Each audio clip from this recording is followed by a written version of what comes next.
So, yung marami tayong mga challenges, marami tayong mga sitwasyon, yung nabanggit din kanina ni Nanay, maraming challenges sa buhay. And lahat tayo, meron tayo nito, di ba? Yung may mga aalis, yung pupunta ng abroad na mga kamag-anak. Di ba, ang nararamdaman natin kalungkutan, di ba? Sabi ko, matagal na naman na hindi ko sila makikita, ganun. So, kapag yung mga nag-abroad na kamag-anak natin, pag dumadating, anong pakaramdam ninyo? Masaya, di ba? Excited.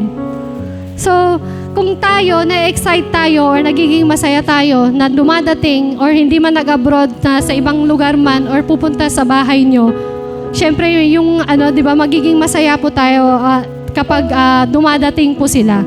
So, ang Panginoon, pag dumating, yun po yung mararamdaman natin, yun po yung mararanasan natin sa kanyang pagdating. Magiging masaya din po tayo at excited din sa kanyang pagdating.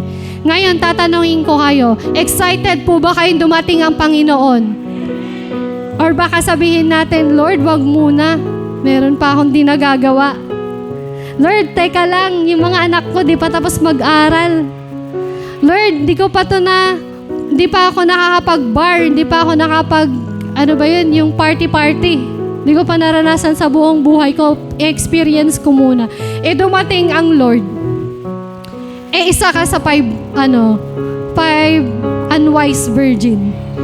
So, hindi na tayo makakapasok sa Hindi na tayo makakapasok kasi 'di ba sinaraduhan nung kumakatok, hindi kita kilala, sabi ng Panginoon. So, ngayon pa lang i-practice po natin sa pang-araw-araw na buhay po natin. Ano man yung mga nararanasan po natin, ibigay po natin sa Lord. Mahirap man ibigay, mas gusto pa nating mag-isip sa araw-araw, mas gusto nating mag-alala.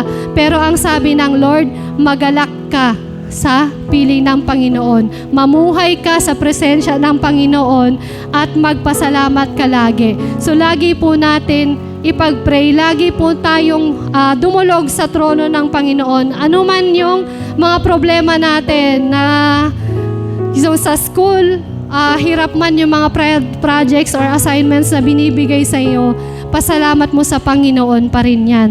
At wag po nating hayaan na tangayin po tayo ng mundong to. Kasi yung ganda ng ino-offer ng mundo, pero yung gandang yon, mawawala po yun. So, hindi siya pang-eternal. So, doon po tayo sa eternity na promise ng Lord sa atin.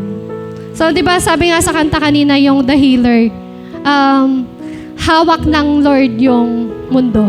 He holds the world in balance and reigns supreme over all earthly rulers. So, kung hawak ng Lord pala ang mundo, ano pa yung natin, di ba?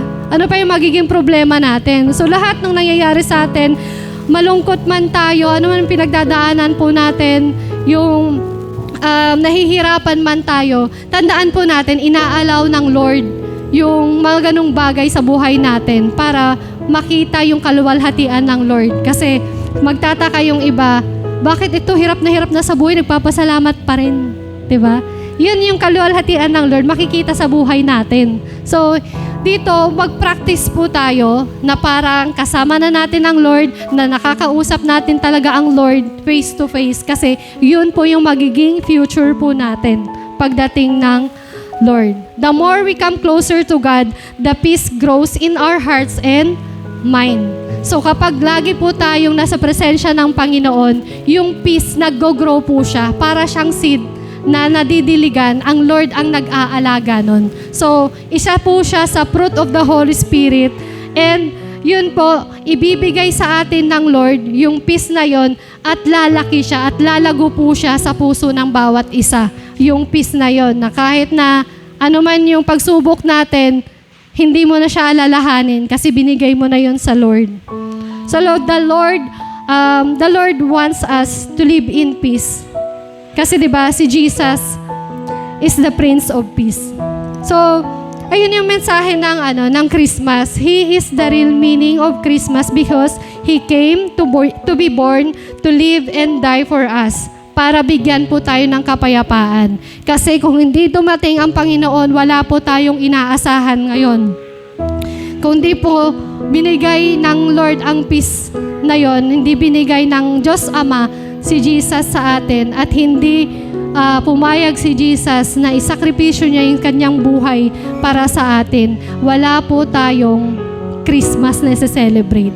So, wag din po natin, di ba, pag Christmas, wag po nating gagawing X yung Christ.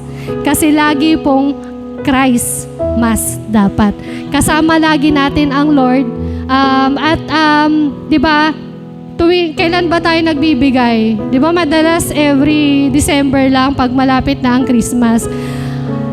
Tanda po natin, kung pastor tama po ba, walang date, exact date or specific date na nakalagay sa Bible kung kailan talaga yung birthday ni Jesus. Tama ba, Pas? Wala, di ba? Hindi niya sinabing December 25 i-celebrate yung Christmas. So, kasi kailangan i-celebrate natin siya every day. Hindi niya binigyan na specific date kasi everyday dapat sineselebrate natin yung Christmas. Everyday po dapat tayo nagbibigay. Tulad ng pagbigay ng Panginoon, wala siyang exemption, wala na siyang hinold. Binigay niya yung sarili niyang anak. Iisa na lang yung anak niya, binigay pa niya sa atin. So, ganun po dapat tayo magbigay sa ibang tao. Kung ano yung natanggap natin sa Panginoon, yung love na natanggap po natin, ibigay po natin sa ibang tao. Hindi pang sayo lang yung love ng Lord, kundi para po sa lahat po yon. So, i-practice din po natin. Alam ko, mahirap po. May mga sanay pa rin tayo dun sa mundong makamundo na may ano tayo na mamahalin ko lang siya pag ganito, di ba? May kondisyon pa rin yung love. Pero sanayin po natin magmahal ng katulad ng Panginoon na hindi po niya pinagkait yung sarili niyang anak. So, wag din po natin ipagkait yung love natin. Kasi minsan may time tayong ganito, pag pasaway yung bata, hindi mo mamahalin di ba? Papaluin mo ng papaluin hanggang sa umiyak ng umiyak. Pero mali pala yun. So, kailangan mahalin mo pa rin siya, i-rebuke mo siya with love. Hindi yung sasaktan mo siya hanggang masiraan na siya ng loob. So, maglalayas na yon, or hindi natin alam kung saan siya pupunta. So, yun, kailangan maging maingat pa rin tayo kung paano natin itrato yung ating mga mahal sa buhay. Tandaan po natin, sila po yung una po nating ministry. So, yun po, magbigay po tayo araw-araw. Hindi man financial, yung love ng Lord ang ibigay po natin sa bawat araw ng buhay natin.